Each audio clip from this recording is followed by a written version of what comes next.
Well, our Fireside chat today is an extraordinarily interesting guy and someone that's a bit of a power broker actually, but his name is Adrian Hondros.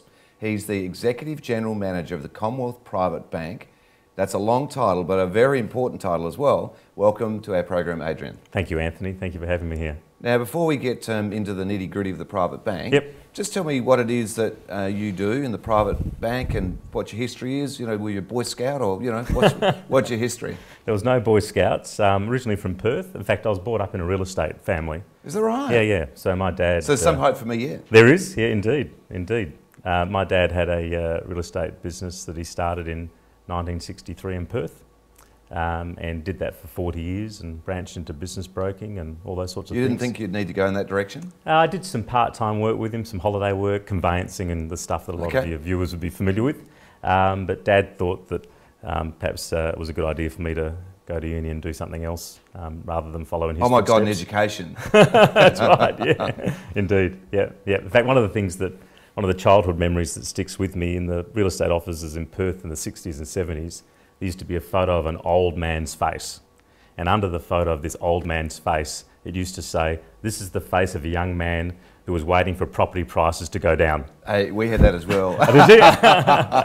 There was that one claim to fame with property. We must have used that universally. Yeah, yeah. So after leaving the family business, you went to university. Then how'd you track then? Yeah, just left Perth in 1994 with my wife Emma due to career reasons and moved to Melbourne for a few years. Your career or my Emma's? career? Yeah. Right. Okay. But she's a teacher. She taught in Melbourne as well, and then got the opportunity to go to National Australia Bank in Sydney, and ran a couple of financial advisory businesses there. Okay. And then after 9 years, left there, joined, everyone's got their own GFC story. Yes. So I joined HBOS Australia, which was the Australian outpost of HBOS PLC in the UK. And that business fell to its knees during the GFC. And they were told so by you're talking November, December 08? 08, that's right, yep. And I think the Bank of England suggested to them they need to sell their international assets. And the Commonwealth Bank stepped up and bought that business, which included Bank West. And a firm called St Andrews Australia, which is a wealth management business that I was running. And I ended up at the Commonwealth Bank as a result of that and haven't looked back. So, Adrian, how did you end up, well, first of all, explain to me and to the viewers, what is this private bank thing? Yeah, look, we're doing banking and advisory and investments for clients that typically have got an intent or a capability to invest or borrow at least $2.5 million. Okay. So that's sort of how we look at it. And our clients often will start with a relationship based on borrowing some money from us. A lot of our clients love property, like you guys. Yep. So typically they'll want to borrow some money, buy some property. It might be their principal residence, it might be an investment property. And then from there we'll want to deal with their insurances and then perhaps with their superannuation. Might get involved in helping advise them on their share portfolio and other long-term investments, IPOs and those sorts of things. And of course we're looking after their daily banking, so credit cards, cheque accounts, savings accounts and all of that as well. So essentially, you ended up as the head of this private bank, ex-NAB. Yep. It seems that there was an era there about the same time that there was a lot of people come across from the NAB to the Commonwealth Bank. Is that right? Yeah, there would have been a few. In South Australia there was. I was there. Okay, yeah. Look, I mean, there tends to be a bit of movement of people from the big banks. I suppose. There's no movement in property. You know, we're so not. You wish. Yeah, exactly right. Yeah. Well, actually, there wasn't for years, and then there is. Yeah. So, Adrian, let's go and start digging into a little bit of this private bank thing. So, what you've said is $2.5 million. Yeah, typically $2.5 million or more. Yep. Okay. Yep. And now I've noticed that in South Australia, there's quite a few clients in the private bank. Yeah. So nationally, what percentage of the Commonwealth Bank overall clients do you think would be in the private bank? Oh, tiny numbers. So if you were to say there's almost 10 million Australians bank or deal with the Commonwealth Bank, 9,500 of them have a relationship with Commonwealth Private. Right. So it's a tiny fraction of a percentage. Little drop. That's right, a little drop. Okay. Yeah. So for those that are watching, they're primarily property people. Yep. So I would imagine because of that criteria, it would be more often than not property people that end up in the private bank? Yeah, often. Yeah, our clients, look, we love property, our clients love property, and it works for us. I mean, your firm, my business, we're inextricably linked to the property market. and that's a very important part of our business. And we help. The primary thing that we do for most of our clients is we help fund them into property acquisition. I mean, that's the primary thing that we do. Yep. And a lot of the discussions that we would have at a weekly sales meeting or various discussions that I would have with my people will often be around, well, how are we going in terms of funding our existing or new clients into new property purchases and what's happening to the property market around Australia, and that's a big part of our discussions, just like it is a big part of your discussions. So just for my interest, and I've got absolutely no idea what the answer is, but would there be many people that are in stocks and shares that would borrow that sort of money to get into that area, so to qualify? Yeah. I mean, look, they would often or usually be qualifying based on their property assets and property debt, and then we would typically then extend our services into their share portfolio, into their super. We have got some clients where we start with their shares or their super or their other investments and then extend into property, but it's usually the other way around. Yeah. So does that mean that property is considered by the bank a much safer bet than even blue chip shares? Well, not necessarily a safer bet. I think it just depends on what the client's looking for. So, I mean, if you're talking about someone's principal residence, then obviously that's property, and a lot of our clients are using us to fund their principal residence.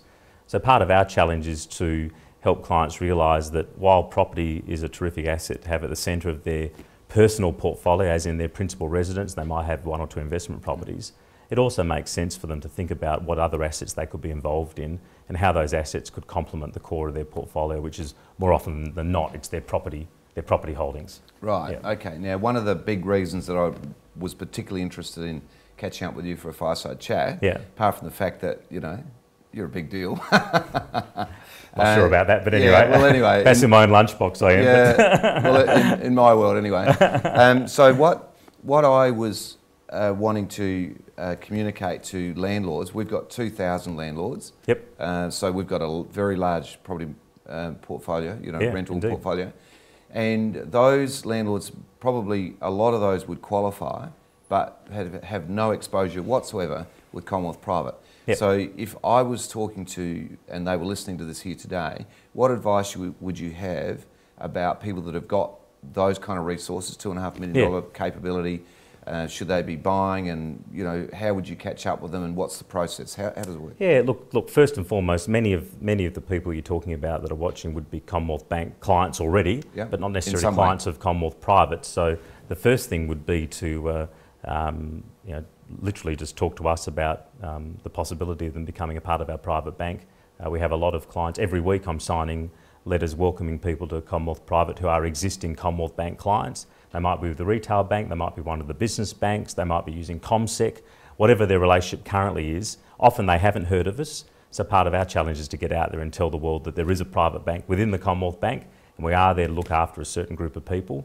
And more often than not, those conversations would lead to someone joining Commonwealth Private, and it's a good seamless entry into the private bank if they're already a client of Commonwealth Private. Many other of your viewers would be potentially clients of other banks. They might be clients of other private banks, and you know, we are the private bank that's won the most awards over the last few years. We're the one that leads the charge in a lot of things. So I'd be saying, it doesn't do any harm to have a conversation with us if you're a loyal client of NAB Private or ANZ, whatever it might be. Doesn't do any harm to have the conversation, just see what we've got to offer. Okay, so let's assume, because my thoughts are that we might attach, you know, in fact, I'd like to attach this fireside chat to our clients, just to let them have a look at it. Yep. So let's assume they're watching this now. Yep.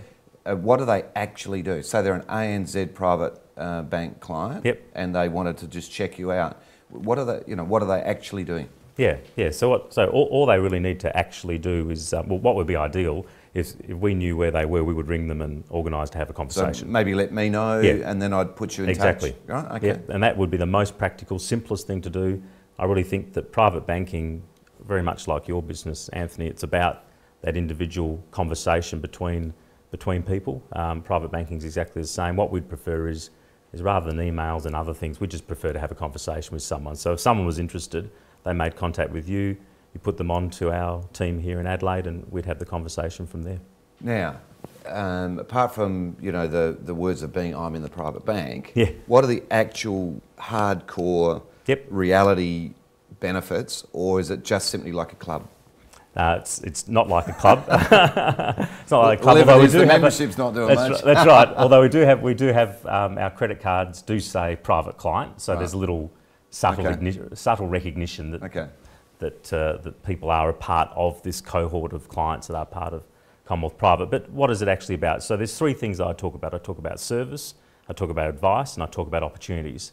So first and foremost, the service. So the big difference is, the most material difference coming from another part of the Commonwealth Bank or from another bank is all about the service. So you get a dedicated private banker who looks after you and your family in terms of what you need. So they'll respond to your requests, you're talking to that person and the team that supports them, and they hopefully are also making proactive contact, talk about things that might be of interest to that client or that family. So that's the most tangible difference. You have someone that you get to know, they get to know you. Direct line. They're local, they're in Adelaide, and they've got a team supporting them, and they're dedicated to your needs. And typically, they might only have a few dozen other clients. So it's not as if they're looking after hundreds and hundreds of other people and families. They typically might be looking after a few dozen other clients, and that means they've got the time to dedicate to you and your family's needs. So service is the key, and service is where availability, and you know, we talk about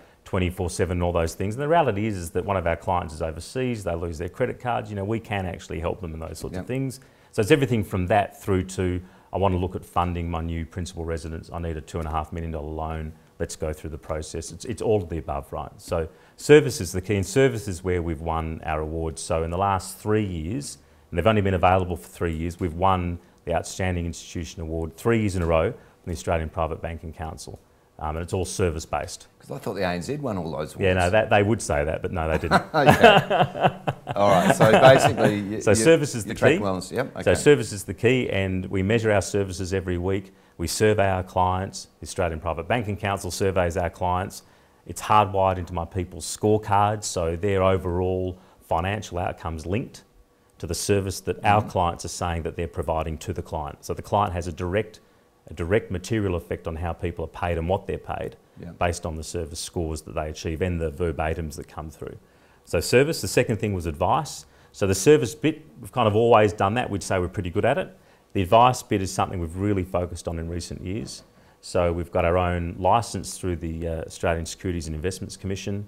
We've got our own research team. We've got our own investment committee that I chair. We don't owe anyone any favours. We can provide impartial, objective advice to our clients. We're not there flogging Commonwealth Bank product or someone else's thing. We are there providing holistic advice to our clients, taking into account their property holdings, talking to them about what else they could be doing. Is that the ComSec connection?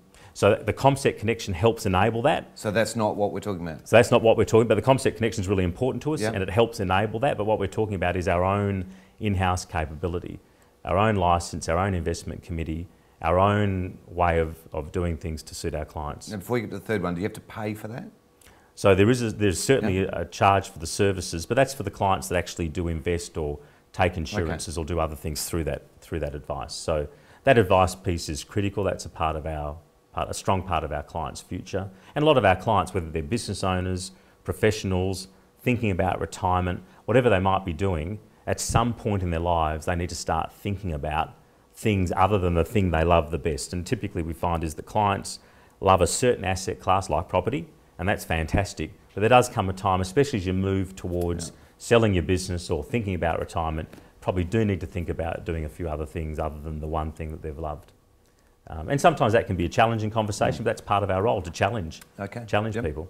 The other thing is the opportunities. So we bring opportunities to the table that the client otherwise wouldn't have been aware of.